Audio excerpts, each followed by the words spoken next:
नमस्कार, मी निलेश. शेष विशेष रिफ्रेश विथ निलेश या युट्यूब चॅनलवर तुमचं हार्दिक स्वागत. आज आपण पातूर तालुक्यातील शिरला या गावात जाणार आहोत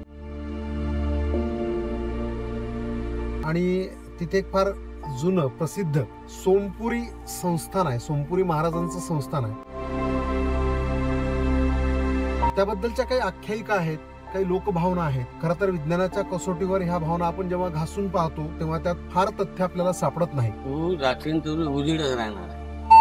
परंतु सगळ्याच गोष्टींचे सत्य तथ्य त्यामागची कारणं शोधायचीच असतात असंही नाही. काही लोकश्रद्धा, काही लोकभावना म्हणून गोष्टी ह्या परंपरेने पुढे चालत आलेल्या असतात आणि त्यावर बरेचदा योगायोग काही घडतात. त्यावर काही मान्यता, जनतेचे विश्वास दृढ होतात. तर असेच या ठिकाणाबद्दल देखील काही गोष्टी सांगितल्या जातात. ठिकाण बोर्डी म्हणजेच आपल्या सुवर्णा नदीच्या काठी आहे. शांत आहे. इथली शांतता जी आहे ती फार अनुभवण्यासारखी आहे. अलीकडच्या काळात इथे युवा संगम सारखे काही शिबिरं जे आहेत ते घेतले जातात. अनेक उत्सव या ठिकाणी होतात. मंदिर परिसर जो आहे हा सुंदर आहे आणि इतकाच सुंदर तो गावकऱ्यांनी राखला देखील आहे. अनेक लोकप्रतिनिधींच्या निधीमधून ते निधी देखील आणला गेला आहे. मंदिर परिसराचा विकास केला गेला आहे. हे मंदिर परिसर एकापेक्षा अधिक लोकांच्या शेतात आहे. परंतु त्यांनी देखील मंदिर आणि एकूणच गावकऱ्यांच्या श्रद्धेचं स्थान म्हणून आपल्या शेतातील भाग हा मंदिराला दिलाय. मंदिराची जी पंच कमिटी आहे, जे व्यवस्थापन मंडळ आहे, त्याचं मंदिराला खूप चांगलं सहकार्य आहे आणि इथले उत्सव, इथले उपक्रम, इथले लहान मुलांची शिबिरं हे अनुभवण्यासारखे असतात. तर काय आहे हा मंदिर परिसर, काय आहे तिथल्या लोकभावना, लोकांच्या त्या दैवताविषयी, संताविषयीच्या श्रद्धा आणि त्यांचे आजच्या पिढी तर पिढी आजच्या पिढीपर्यंत चालत आलेले किंवदंता म्हणा किंवा चमत्कार म्हणा किंवा त्या संतांविषयीच्या आख्यायिका, चला बघूया, अनुभवूया. शिरला, तालुका पातूर, जिल्हा अकोला येथील सोमपुरी महाराज संस्थान.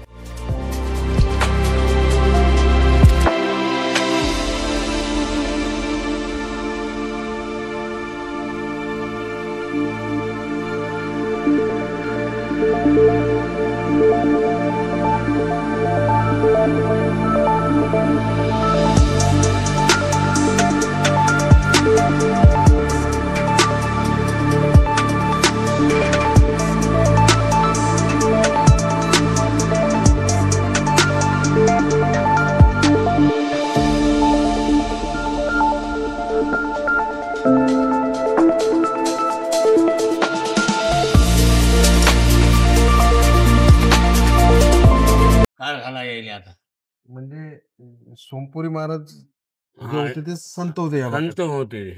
ते कोण आले होते पातूर, ते तिघ जण त्यातले भेटले. उदासी महाराज, पवनागिरी महाराज, ते आपल्या याच्या देऊळगाव ते तिघ जण होते. तर त्यानं सांगितलं, गड्या सोम्या तू पुढे चालला जाय. ते सोम्या म्हणत त्याले, तू अति काही थांबू नको. ते उदासी महाराज गावात होते. ते आले. ते हा जंगल सारा पळीतच होता. हा अवघा जंगल म्हणजे वाघमाय म्हणतात याले, वाघ राहायचं. तर ते आले.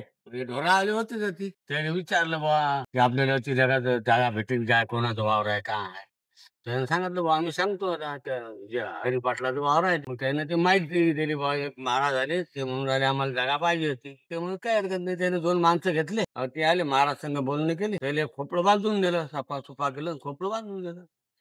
ते राहिले. पण ते गावात काही शेजुरीले आले नाहीत, काही नाही. ते त्याच्यावर पोट भरलं. ते आणि त्याचे एक भक्त होऊन गेले, ते बौद्ध समाजाचे हरिबा, ते त्याच्याजवळ राहत.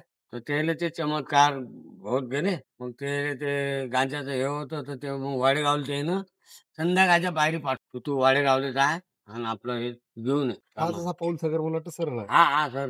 तर ते म्हणत काही हरकत नाही बा, पण महाराज आता दिवस माऊन आला, आता केव्हा जाणं होईल, तेव्हा तुला त्याचं टेन्शन नाही. ते कुऱ्हाड खांद्यावर घे, हे घरी जायपर्यंत येपर्यंत हे पुटी ठेवू नको. तू जातीन तुझी उजिडच राहणार. तो गेले, त्यानं ते सामान घेतलं. सामान घेऊन अति आले. अति कुऱ्हाड ठेवली, ते निम्मे राहत. अच्छा, तोपर्यंत त्या त्याला दिवसच होता. दिवस. तर ते अति आल्यावरती निम्मे राहते आणि काय भरले ते, तू घाबरायचं काम नाही. तू म्हणताना घरी जातो, तुला मी नेऊन सोडतो. गावापर्यंत आले, ते नेऊन सोडून दिला. तू घरी चाल. मग झालं काही दिवसानं त्यानं सांगितलं बा, तो हरी म्हणजे एकदम त्याचा भक्तच झालता. तो म्हणे बा, मी आता 3 दिवसाची समाधी घेतो आणि 3 दिवस आपलं राखण. चौथ्या दिवशी मी जागृत होतो. 3 दिवस मला हात लावायचा नाही. मग 2 दिवस थांबला. यानं मनात तुलं तिसऱ्या दिवशी गावात येऊन सांगितलं की बा महाराजनं समाधी घेतली, महाराजनं समाधी घेतली. मग लोक पाहायला आले. मग महाराजनं सांगितलं हात लावायचा नाही. काही लोकांना हात लावला, ते थंड अजून लागलं. मग महाराज गेले. मग तिसऱ्या दिवशी समाधी देऊन टाकली ते. इथं बांधले समजा. हो, ते अंदर बांधलेलं आहे. अच्छा. हे साधारणतः किती वर्ष जुनी गोष्ट आहे आता? ते लय जमी 150 वर्ष होऊन राहिल्या. 150 पेक्षा अधिक वर्ष समजा. म्हणजे इंग्रजाचा काळ होता. त्या कारण इंग्रज आलते घोड्यावर, तर महाराजचा कोंबडा होता, त्याचं नाव होतं शंकर्या. तर ते दोघं जण आलते.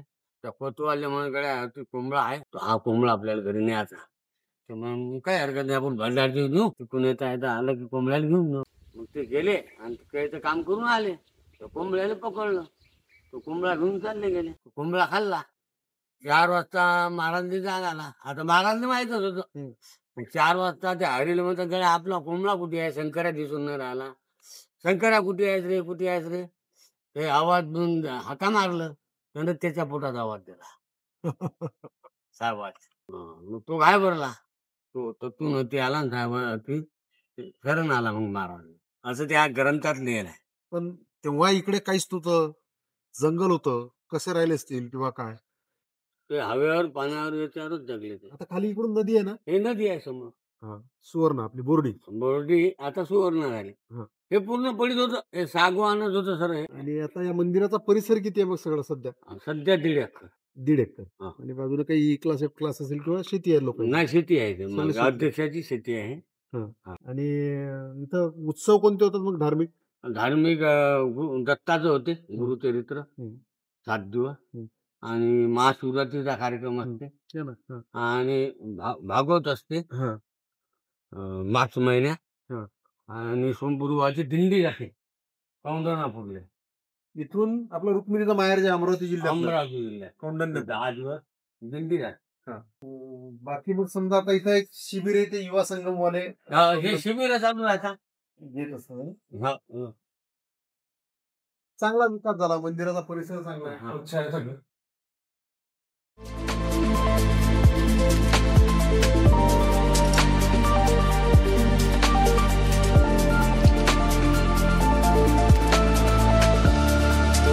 आता आहे तुम्ही बनावटची जायची म्हणजे त्याच्यावर तयार केलं. तर ही ती समाधी आहे जिवंत समाधी. महाराजचा दिवस सोमवार आहे भाऊ. सोमपुरी आता आपण सोमवार म्हणतो, मग महाराष्ट्र कोणताही दिवस चालू आहे. लोक चालूच आहे. सोमवारी जास्त आहे. आता महाराष्ट्र फोटो नसल्यामुळे जुनं हेच आहे, फोटो नाही लागत. ते जे संत होते त्यांचं पूर्ण नाव काय हे सांगता येईल का? नाही का पूर्ण काही सांगता. ते बाळासाठी बाळादेवी आहे ना, ती आहे मोठी आहे महाराज. ते सतोपा आहे. तर तिथे महाराज हलवतो. तर तिथे 2-3 महिने राहील. बरोबर.